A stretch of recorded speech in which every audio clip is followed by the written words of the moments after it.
this is a game against Bobby Fischer versus Geller, which was played in 1968 in Netanya. Bobby Fischer had white, and Bobby Fischer played the King's Indian attack. Geller had black, and Geller played the French defense. So notice how effective the King's Indian attack will be against the French defense. White moves e4, black plays e6, white plays d3, black plays d5. Standard French defense movement.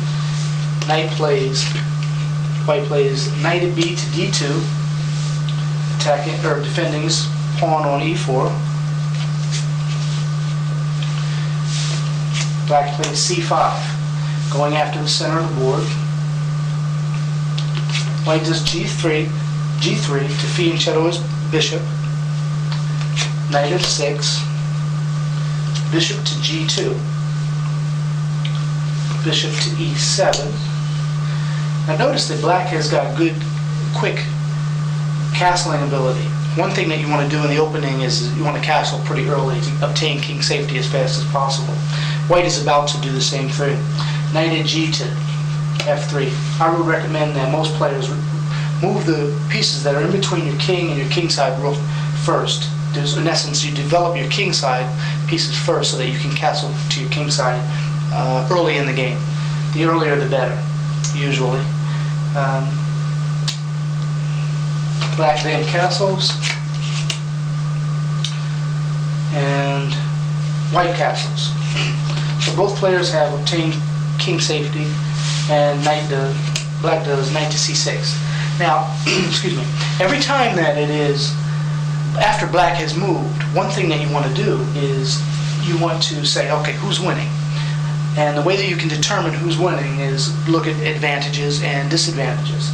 Right now it may be too early in the game since there's no material lost. However, you can look at the center to see who's occupying the center first, since the object of the opening is to control these four squares.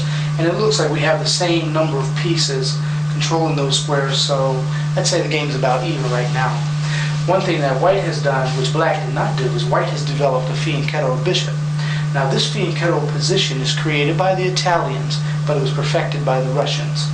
This creates a fortiture, or a fort, for white's king, where white has three major pieces surrounded by his king, and your king cannot be more protected than that, I don't think. At the same time, these pieces are attacking the center and preparing white for his future and the coming attack. So the fianchetto is a very, very formidable position to obtain.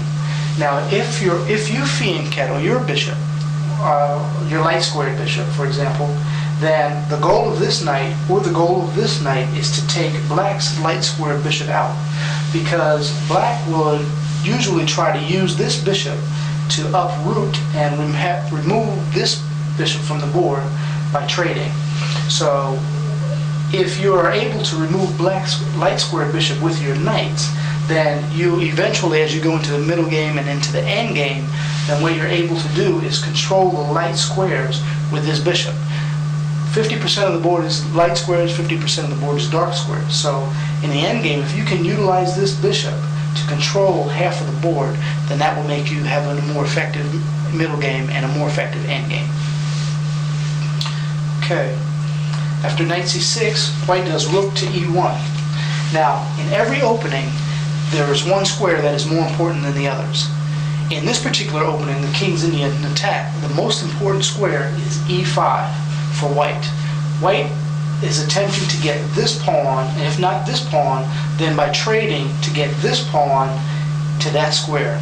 And then what you have to do is you have to overload on that square. And when I say overload, what you'll notice is you'll put your power pieces in support of that pawn that's on the critical square.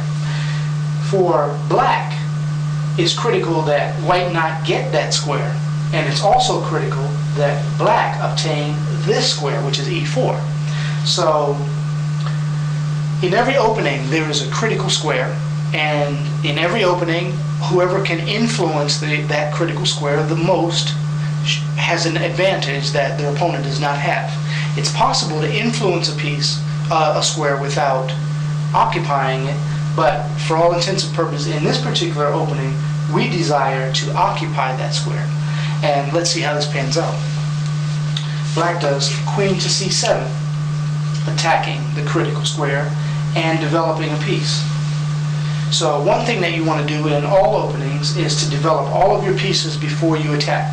So usually c7 is a safe place for the queen, and c2 or e2 is a safe place for white's queen, because they need to be developed instead of just resting at home. Additionally, you should develop all of your pieces before you start attacking. Okay, here comes the power move for white.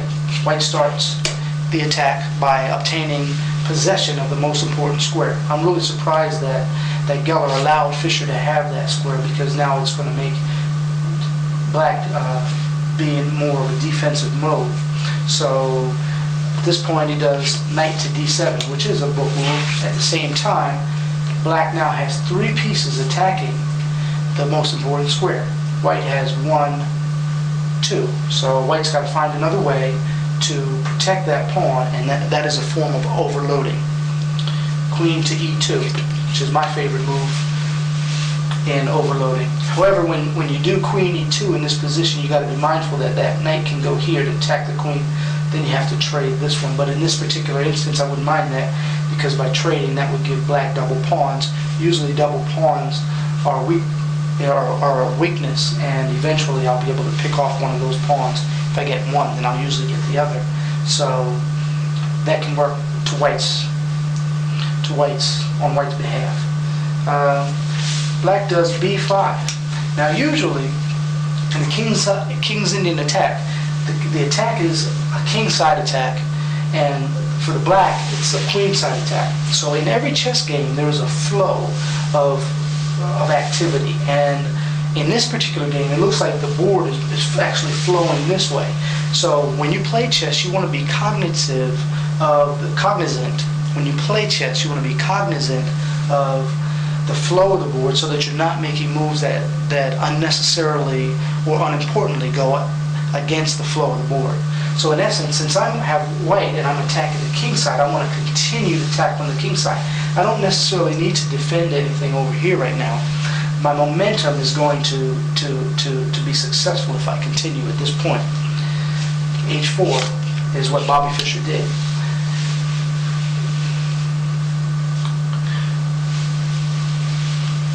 Black then does a5 to continue the queen side attack, and this is a regular move in the King's Indian attack. Sometimes this knight can go here, sometimes this knight can go to b3, sometimes the knight can go to e4, sometimes the knight can go to f1, planning in the future to go here, or to go here, to here, and here.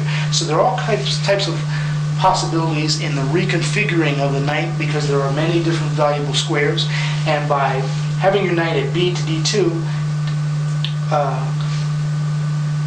and moving it to f1, it just provides you with a plethora of ideas or possibilities.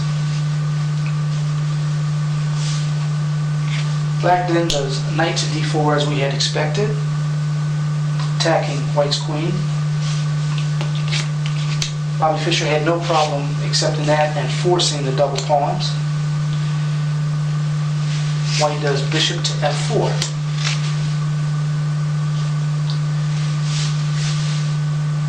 Black does rook to a6.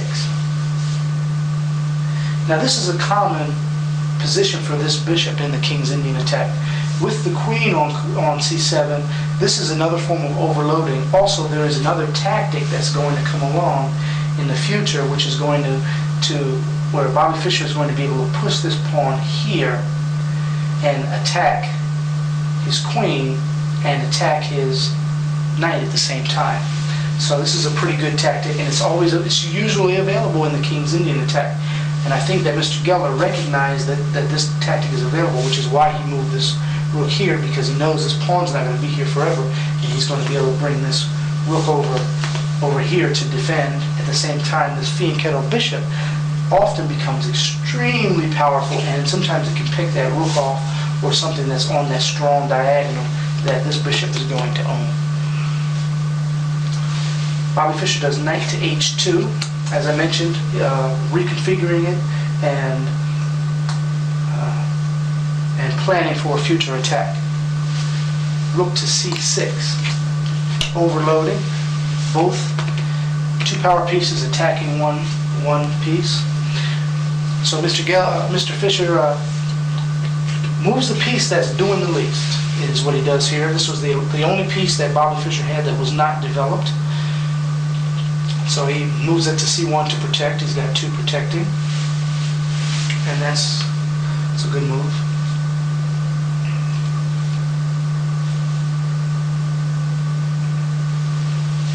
Mr. Geller does bishop to a6, and I think that is his downfall. That's his mistake. One rule in openings is that you want to put your pieces on active squares.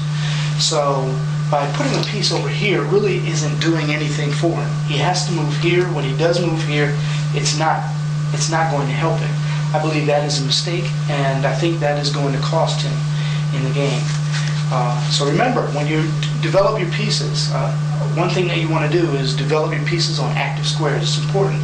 Put them on important squares. Put them on places where your pieces are going to do you good. Don't put your pieces on squares that aren't where it's not going to, the pieces are going to help you.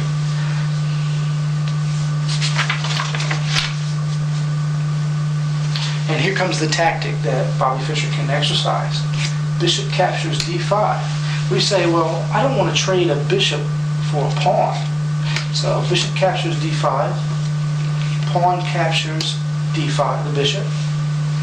Bobby Fischer then can execute that push, pawn thrust, to e6. Notice that the bishop is now attacking his queen, and the pawn is simultaneously attacking the knight at d7 and threatening a check here, which I'm sure we won't do. But what this does is it wins a pawn for white, and now black has double pawns, double isolated pawns. We'll talk about those in a minute. Mr. Geller does queen to d8, and e captures d7. Rook to e6, threatening the queen. Queen to g4 to plan and to continue in his kingside attack. Now notice that the flow of the board earlier was going this way, but because of black's poor movement, black's flow is no longer continuing to come this way. This queenside attack has ceased, but white's kingside attack has gotten stronger. So that means that black did not play as efficiently as he should have. Okay, now let's see. It's black to move, and black's move was f5, attacking white's queen.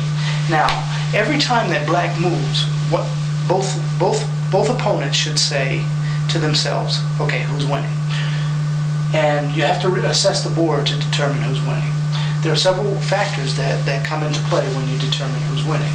One, material. 1, 2, 3, 4, 5, 6, 7. 1, 2, 3, 4, 5, 6, 7, 8 pawns. However, we know that that pawn is going to fall. So white would be winning by 1 pawn. 2 rooks, 1 knight, no knights, 1 bishop, 2 bishops. Now usually a bishop pair is stronger than a knight and a bishop, usually if there are not a lot of pawns on the board. These pawns are hindering the scope that the bishops can take. This bishop is a good bishop because this bishop has lots of scope. This bishop has good scope. So these are 2 good bishops. This is a bad bishop. And whoever can make their pieces be better than their opponent's pieces should usually win the game. So let's go back to determine who's winning. We have 2 double pawns, which are 2 isolated pawns. They're isolated because there's no pawn in this file, and there's no pawn on this file to protect protect them. So both of these pawns are very weak. Actually, you can pretty much count on white taking both of those pawns. Maybe not now, maybe not 10 moves from now, but before the end of the game, white will have consumed both of these pawns, and that weakness will contribute to the downfall of black, I predict.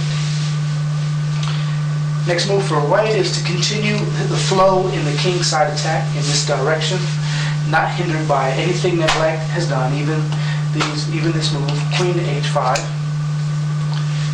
Queen captures d7 as we had expected. Knight to f3. It's an awesome move, posting the knight in the center here, threatening the queen, or the possibility of posting the knight here at h5, threatening checkmate and threatening the queen. They're all formidable possibilities. So you with the King's Indian attack, you have all types of potential to create and execute tactics against your opponent. One thing that I would recommend, and one thing that I've learned, is that as a chess player, a good chess player, the first thing you want to do in a chess game is establish a good position. This is a very good position for white, and the primary basic position of the King's Indian, which I showed you earlier, is a good position. Don't execute your tactics until you establish a good position. If you establish a good position, the tactics will make themselves available to you, as it did earlier when we won that pawn on d5 with the bishop. At the same time, we've got 4 pieces involved in a major attack on black's king, when black doesn't have any pieces involved in an attack on white's king. So white has established a very good position. Now the tactics will continue to follow. Black does g6 to chase white's queen. It's difficult when you don't want white's queen to just be hanging around your king, so you've got to find ways to make a move. Queen to h6, bishop to f6 with the intention of moving the bishop here to chase white's queen. Bobby Fischer moved rook captures e6. Geller captures on e6.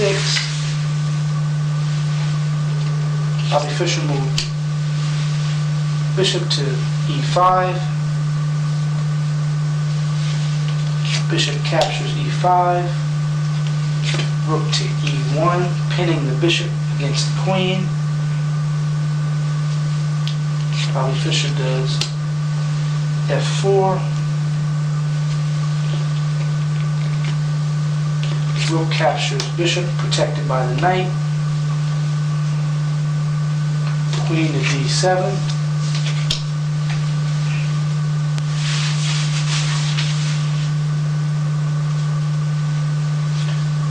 Bobby Fischer does h5. Now, for me, it looks like a good move would be to move here and to threaten checkmate, but it's not made because the queen is on that rank. So if you do this, it gives black one last opportunity to capture the pawn, and the pawn and this rook could work together for a possible check. Combined with a check here, white could find himself being checkmated. It's possible, but not probable. So that's why he didn't move here.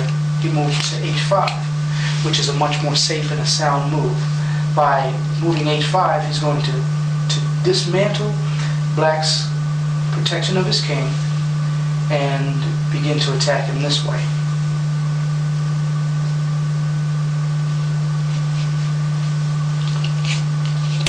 Black tries to survive by taking g3. Bobby Fischer captures g6. Geller captures f2. The king captures. The king is perfectly safe. It's black to move. H captures g6 check. Queen captures g6.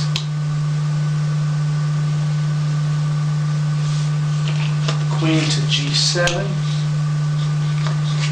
rook to g5, overloading on the queen,